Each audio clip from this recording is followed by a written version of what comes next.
Hey, I'm Liao and I run developer evangelism here at DocuSign. Today, I'm at our San Francisco headquarters with John Heasman, who's our Senior Director of Security Engineering. Thank you for your time today, John. Thanks, Aaron. Let's start with how long you've been at DocuSign and what your team works on here.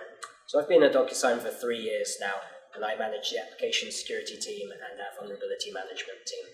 Prior to joining DocuSign, I spent a decade as a security consultant, consulting to software vendors, blue chip companies, financial institutions, and telcos. Let's dive right in and let's talk about what the application security team actually works on here at DocuSign. Sure. The application security team has a bunch of different roles to play in ensuring that the code that we ship, whether that be code that we've written in-house ourselves or third-party library code, is secure. So to secure that entire software development lifecycle, we start as early as possible, actually before the developers have written a single line of code. So we like to train our developers, and then obviously after that step, they will work on a feature. We like to carry out threat modeling of that feature before they've actually really written too much code. So maybe they've produced a prototype, but not so much that we can't make design changes if necessary before they actually then implement the feature. So after that, we then do a lot of code review, tons and tons of code review. Yep. I'm a real believer in getting into the guts of the code, manually looking through it and identifying vulnerabilities that way. But then, as a last step of assurance, we also run dynamic and static analysis tools.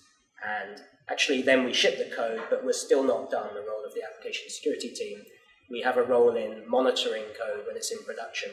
So here at DocuSign, we gather a huge amount of telemetry, billions of events a day, and we have a great system for searching through that telemetry for suspicious events. So that might be things like a feature throwing exceptions, unexpected exceptions, things like that. And so we will investigate those to make sure there's no evidence that there's any bad actors carrying out an attack against us. You mentioned some types of static analysis tools earlier. Can you tell us a bit more about those and how we use them? Yeah, so we have two types of tool here that we run after we've done our code review. Okay. It's dynamic analysis and static analysis tools. Dynamic analysis tools run against a live build of the system in a test environment, and those tools work by essentially working through some of the flows in our applications in an automated way. For example, sending an envelope. Yep. So they'll send requests, they'll receive responses, they'll analyze the responses to determine whether there are security vulnerabilities present in the system. Yep. The other type of tool we use, static analysis, we feed those tools the actual source code to our applications, and they analyze it and attempt to identify vulnerabilities. Now, I mentioned that those are really the step after the code review. Yeah. We sort of use those as an extra level of assurance. In general, those tools don't produce huge number of results, okay. or rather they produce a lot of results, but there's a lot of false positives in there. So I really like to do the meat of the security review during that code review phase. And we have a few different types of code review that we'll do. So the shortest one we call an ad hoc code review. This is where developers can mention us on PR, on the pull request on GitHub, just to get an extra set of eyes on the code. So it may be something that they're just not quite sure on, they just want to double check something. So it's an easy way of bringing us into the conversation with the other developers. Cool. The next type of code review, well, I mentioned that we do the threat models. And really from the threat models, there's two outcomes. There's design level bugs, that's on the team to go and fix those, development team. And then the other outcome is really items that we would call a structured code review items. And these are things that my team will then go and follow up on. So we have a lot of source code here.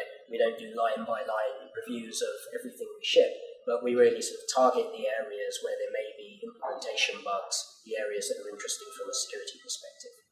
There's a couple more types of code review. Okay. There's the third-party code review. So like every software company, we have dependencies, third-party libraries written outside of DocuSign. So this review is designed to ensure that they undergo the same level of scrutiny as the rest of our code. Okay. And then the final type of code review is what we would call an ad hoc bug hunt.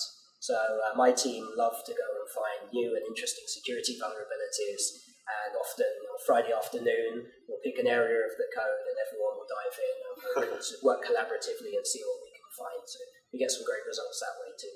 That's kind of cool. Building a team like yours sounds pretty challenging. Any tips, any best practices, any things you've learned in the course of doing this? Sure, absolutely. So one of the biggest challenges is simply finding the talent. Sure. So demand far outstrips supply in the security industry to find the best people.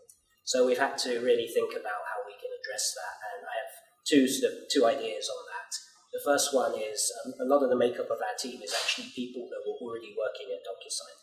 So we've looked internally, we found the people that are interested in security, or rather they find us. So there were several people on our radar, people that we'd had regular interactions with but worked in different parts of the company that were helping us out however they could. And now I'm happy to say that those people have moved over and they are a great integral part of the team. Very cool. And the great thing is they bring all this contextual knowledge about their time at DocuSign. They have great contacts in other parts of the company. They can really help our reach and help us get things done. The other way that we've built this team is we really embrace bringing junior people onto the team.